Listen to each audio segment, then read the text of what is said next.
네, 이번 편에는 우리 유기농 허용 물질 중에서 가장 우리 농가들도 관심이 많은 제충국에 대해서 잠깐 좀 알아보도록 하겠습니다. 이 제충국은 우리 생긴 모양은 여기 사진이 있듯이 소국, 조그만 국화처럼 생겼어요. 그런데 지금 국내에도 많은 논란이 있는 게 뭔가 하면은 제충국 종류가 너무 많아요. 어떤 게 진짜인지는 판명이 잘 안 될 정도로 제충국에 대한 종류는 굉장히 많다. 그럼 우리는 어떻게 선택을 해야 될 것이냐. 그래도 천만다행으로 국내에서 지금 우리 충북권에서 직접 달마시안 제충국을 재배하는 분이 계십니다. 제충국 종류 중에서 이제 달마시안 제충국이 그래도 그 살충 성분이 가장 많이 함유가 되어 있다라고 그렇게 알려져 있는데요. 제충국에서 가장 중요한 게 이제 그 살충 성분이 피레스린 이 성분인데, 이놈이 아까 우리가 전편에서도 봤던 고삼에 있는 것처럼 얘는 신경계통에 작용을 합니다. 그래서 날라다니거나 이쪽에도 즉각적인 반응이 있어서 우리 농가들이 즉시적인 살충용을 요구할 때는 제충을 많이 사용을 하고 또 조화도 하고 있습니다. 그러나 단점이 있어요. 장점이 있는 대신 장점이 있는데, 이 내성이 굉장히 빨리 옵니다. 이 피레스린이라는 성분 자체가 공기 중에 노출이 되면은 분해가 빨리 일어나요. 분해가 빨리 일어난다는 것은 곧바로 약성이 빨리 떨어진다는 이야기죠. 그리고 이걸 지속적으로 치게 되면 어떤 약제도 다 동일합니다만, 내성이 오게 되면은 자, 어떻게 될까요? 이 제충국을 커버할 수 있는, 대체를 할 수 있는 물질이 없다는 겁니다. 이러되면은 약을 쓸 수가 없죠. 방제가를 즉시적으로 받는 것까지는 좋은데, 이게 이제 계속적으로 내성이 오거나 분해가 빨리 일어남으로 인해서 농사를 지을 수 없다면 이거는 지양을 좀 해봐야 된다. 이런 문제는 꼭 염두에 두셔야 됩니다. 이게 한두의 농사를 질 게 아니고 한두 번 약을 칠 게 아니기 때문에 이 부분은 굉장히 좀 관심을 가져야 되고, 또 하나가 문제가 뭐냐면은 즉시적인 살충력이 뛰어나 가격대가 굉장히 비쌉니다. 굉장히. 이게 어느 정도로 비싼가 하면은 지금 국내에 지금 수입되고 있는 제충국은 이 피레스린이라는 성분이 약 거의 평균적으로 50%짜리를 가져옵니다. 근데 이 50%짜리 피레스린 성분은 우리 농가에서는 사용이 불가해요. 이게 유화도 안 돼 있고 굉장히 유화시키기가 좀 까다로워요. 그래서 저도 그렇지만 제조 공장들은 이걸 다시 유화를 시키거나 이렇게 저 제품에다 일정한 아주 소량을 집어넣어서 사용을 하는데, 이게 지금 중국이 많이 재배를 했었어요. 제충국을. 그리고 우리가 알고 있는 것처럼 제충국은 어디에서 주로 많이 재배를 하는가 하면 아프리카 쪽에서 케냐, 남아공, 그리고 호주 이쪽으로 건너와서는 호주 쪽에 이제 재배를 하고 있고요. 중국은 이제 저게 운남성 쪽, 곤명 이쪽에서 이제 재배를 많이 했는데요. 이것도 집단적으로 재배를 하고 관리를 하다 보니까 작황을 좋게 하기 위해서 약을 살포를 합니다. 자, 그럼 전편에서도 저희가 말씀을 드렸듯이 가장 심각한 것은 살충력이 좋은 것은 좋은데 농약 계열이 검출이 된다면 우리는 이건 아주 큰 피해가 오기 때문에, 중국은 지금 현재 계약 재배를 거의 합니다. 유럽이나 미국이나 일본 쪽에. 그러니까 우리가 수입을 할 수 있는 그 양이 굉장히 적어요. 그러면 결국 어떻게 됩니까? 가격도 올라가겠죠. 그러다 보니까 거래선이 어떻게 되는가, 아프리카 쪽으로 넘어갔는데, 아프리카에서도 재배는 하지만 수출을 하지 않다 보니까 A라는 국가에서 지금 수출해서 한국에 들어왔는데, 작년 하반기부터 한 방울 또 못 들어왔습니다. 왜 못 들어왔느냐? 계속 제trung 국에서 농약 성분이 검출이 됐어요. 그 이유를 알아본 바 착항에 앉아서 얘들이 계속 약을 쳤던 모양입니다. 그러면 토양이 됐던 그 원물에서 농약 성분이 자꾸 되다 보니까 원래 심각한 문제에 부딪혔습니다. 지금 이거는 1년에 딱, 중국은 1년에 딱 한 번 수확을 해서 한 번 생산합니다. 6월 말경 내지 7월에 생산을 해서, 그때 되면 우리는 농사가 3월서부터 우리 본격적인 농사철이 들어가는데 7월에 물건이 들어와서 우리는 사용할 수가 없어요. 근데 중국 애들도 농사철이 우리하고 거의 비슷하게 가죠. 그러니까 당연히 이게 품귀 현상이 일어났고, 아프리카에서는 재배를 해서 만들어 보면 뭐합니까? 농약이 계속 검출됐고, 호주에서도 생산을 합니다. 하는데, 호주는 참 또 안타깝게도 걔들은 호주 정부가 허용해주는 허용 물질이 우리는 농약으로 되어 있어요. 우리가 흔히 우리보다도 잘 사는 선진국이라고 해서 다 꼭 걔들이 우리보다는 더 잘난 건 아니라는 거죠. 기준이 틀리기 때문에. 그래서 우리는 현재 320종을 하는데, 호주에서는 걔들이 정부가 인정해주는 허용물질, 그리고 그 제초물 사용하는 농산물은 친환경 농산물로 호주 정부가 인정을 해주는데, 우리는 어쨌든 간에 거기에서는 허용된 물질은 우리는 허용이 안 되는 물질이 있단 말입니다. 그러다 보니까 우리는 호주 것을 수입을 해서 쓸 수가 없습니다. 자, 우리 농가에서도 한때 많이 했죠. 자가적으로 재배를 했다. 우리 그냥 뭐 담벼락 밑에 또는 아니면 어디에 내가 좀 휴양하는 거기에다가 제충국을 많이 심어가지고 내가 어떻게 알코올에 올려본다든가 자가적으로 했는데요.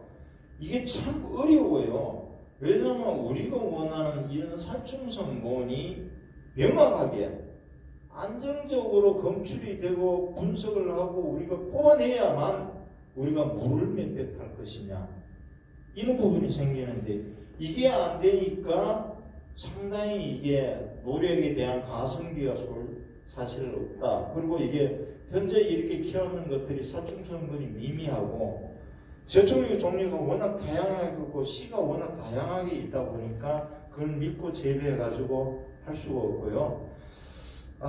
그러다 보니까 지금 원래 상당히 위험한 상황에 지금 봉착을 했습니다.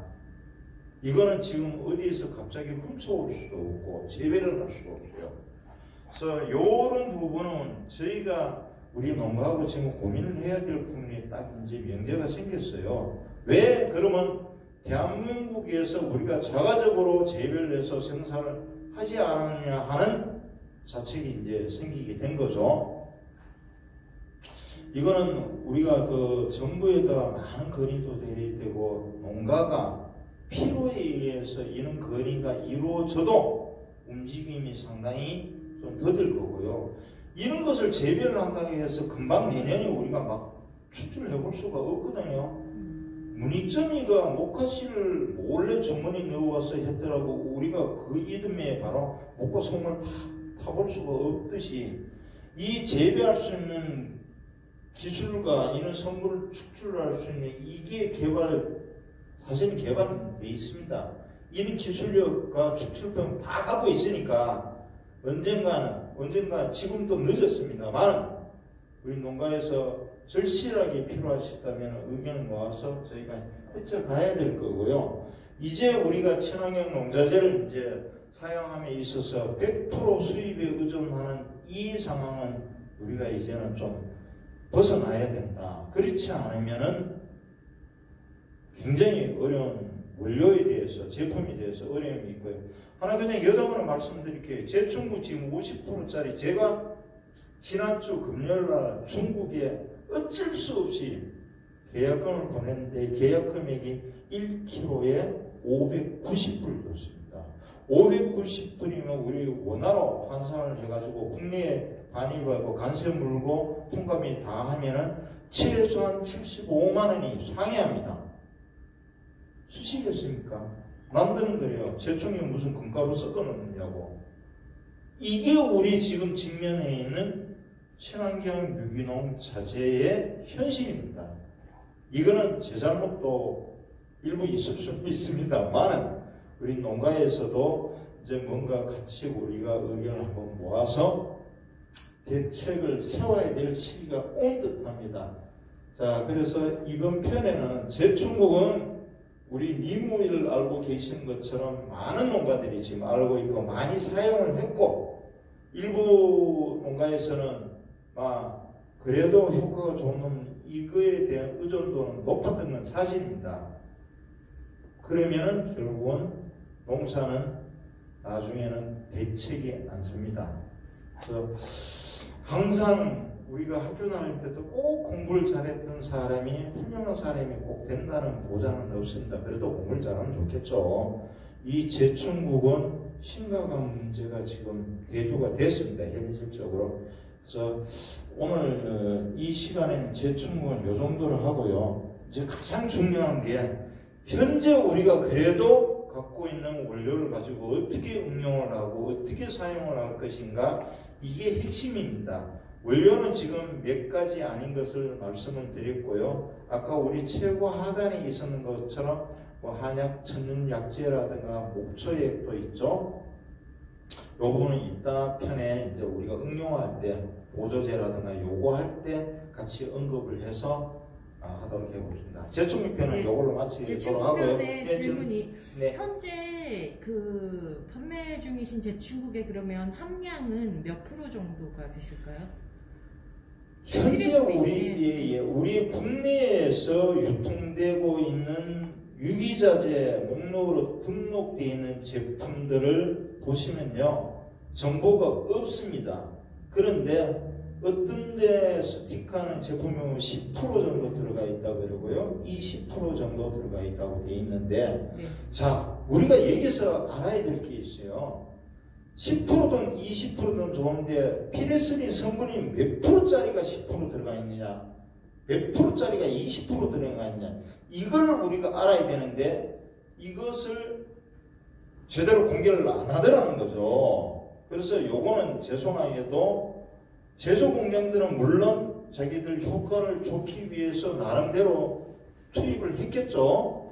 그러면 요것은 우리 소비자인 농가의 입장에서는 비싼 돈 주고 사는데, 제충국이 들어가 있는 제품은 최하 500ml짜리가 한 5만원대 할 겁니다. 자, 5만원짜리를 우리가 사는데 이거 뭘 알고는 사야 될 거 아닙니까? 그래서 이런 부분들은 제가 다음 편에 또 한번 언급을 하겠습니다만, 농산물 품질관리원이 이런 제품을 자재 등록대에서 주관하는 관리하는 부서입니다. 우리가 거기에다가 꼭 확인을 해서 A라는 회사의 제충국이 몇 프로짜리가 몇 프로 들어갔느냐, 이런 거 정도는 저희가 좀 귀찮더라도 확인할 필요가 있고요. 그리고 지금 궁금해 하시는 것 중에서 그러면 몇 프로짜리를 몇 프로 넣었을 때 방제가가 좋으냐, 요거잖아요. 네, 그렇죠. 요거 이게 다음 시간에 이제 말씀을 드리려고 그랬었는데요. 지금 대한민국에서 친환경 유기농자재 목록 공시라는 제도가 어떤, 제가 폐단이라고는 이것도 들여 맞을 것 같지만은 어떤 지금 불합리한 점이 생겼는가 하면요, 아까 말씀드렸듯이 우리가 유기자재 목록 공시를 하기 위해서는 6가지 독성 검사를 합니다.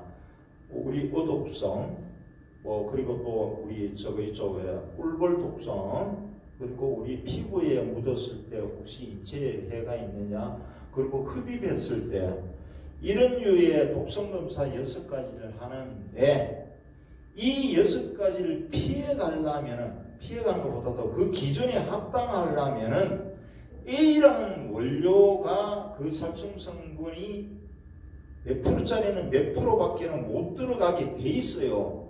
더 집어넣고 싶어도 그 기준을 벗어나면은 등록이 불가능하다는 거죠. 자, 쉽게 아까 우리 데리스의 살충 성분이 로테논이라고 그랬죠. 이 로테논짜리를 5%짜리가 있어요. 살충 성분이. 제가 지금 공급하기도 하고 제조 공장이 수입을 해서 5%짜리를 갖다가 제품에 만들 때는 20% 정도 이상을 넣게 되면 어독성이 2급이나 1급이 나옵니다. 그러면 20% 이상 못 집어넣게 되겠죠. 거기다가 님 오일도 몇 프로 정도 집어넣어야 되고 구삼도 몇 프로 정도 집어넣어야 돼요. 그러면은 여러분들도 그 유기자재를 구입을 해서 사용을 해보셨지만 그 스티커에 있는 거 보면 여기 있잖아요. 거기에 그러면은 나머지 부분들 원료 물질만 들어가고 나머지는 보조 첨가제로 되어 있습니다. 이 보조 첨가제가 뭔지를 알 수가 없잖아요. 맹물을 때려 넣었는지 알코올을 넣었는지 목초액을 좀 넣었는지 이걸 모른단 말이에요. 그러면 보조 첨가제는 빼고 나머지 원료 물질은 이 집이나 저 집이나 옆집이나 거의 비슷할 수밖에 없잖아요. 이게 지금 가장 큰 문제점입니다. 그래서 오늘 요 시간에는 시간이 더 길어지면 곤란하니까 여기서 끊고 제가 다음 편에